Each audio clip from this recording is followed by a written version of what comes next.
கௌரவ பிரதி சபாநாயகர் அவர்களே, இந்த அனர்த்தத்தால் உயிரிழந்த பாதிக்கப்பட்ட மக்களின் குடும்பங்களுக்கு முதல்ல எனது ஆழ்ந்த அனுதாபங்களை தெரிவித்துக் கொள்கிறேன். அதேபோல் எமது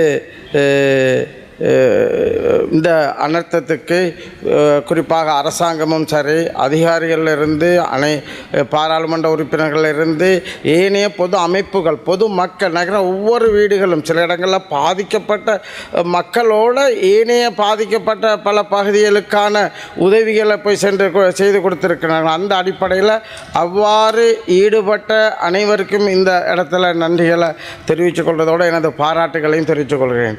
அதே போல நானும் பல இடங்களில் சென்று அங்குள்ள மக்களை பார்த்து அவர்களுக்குரிய தேவைப்பாடுகளை நானும் எனது கட்சி ஸ்ரீலங்கா தொழிலாளர் கட்சியும் சேர்ந்த ஏனைய உறுப்பினர்களும் சேர்ந்து பல தியாகங்களை செய்து பல பகுதிகளில் எமது சேவைகளை வழங்கியிருந்தோம். அந்த அடிப்படையில் எனது கட்சி தலைவரிலிருந்து அனைவருக்கும், எனது கட்சி சார்ந்தவர்களுக்கும் எனது நன்றிகளையும் பாராட்டுகளையும் தெரிவித்துக் கொள்கிறேன்.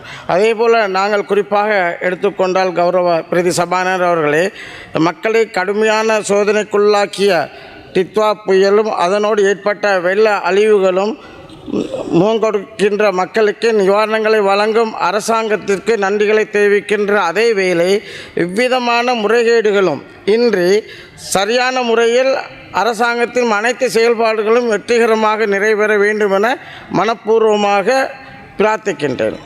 பல்வேறு வகைகளிலும் சொல்லனா துயரங்களை அனுபவிக்கும் எமது மக்கள் விரைவாக வெளிவர வேண்டுமென்றும் பிரார்த்திப்பதோடு மனப்பூர்வமான ஒத்துழைப்புகளையும் வழங்குவதற்கு என்னாலான முழுமையான முயற்சிகளை மேற்கொண்டுள்ளேன்.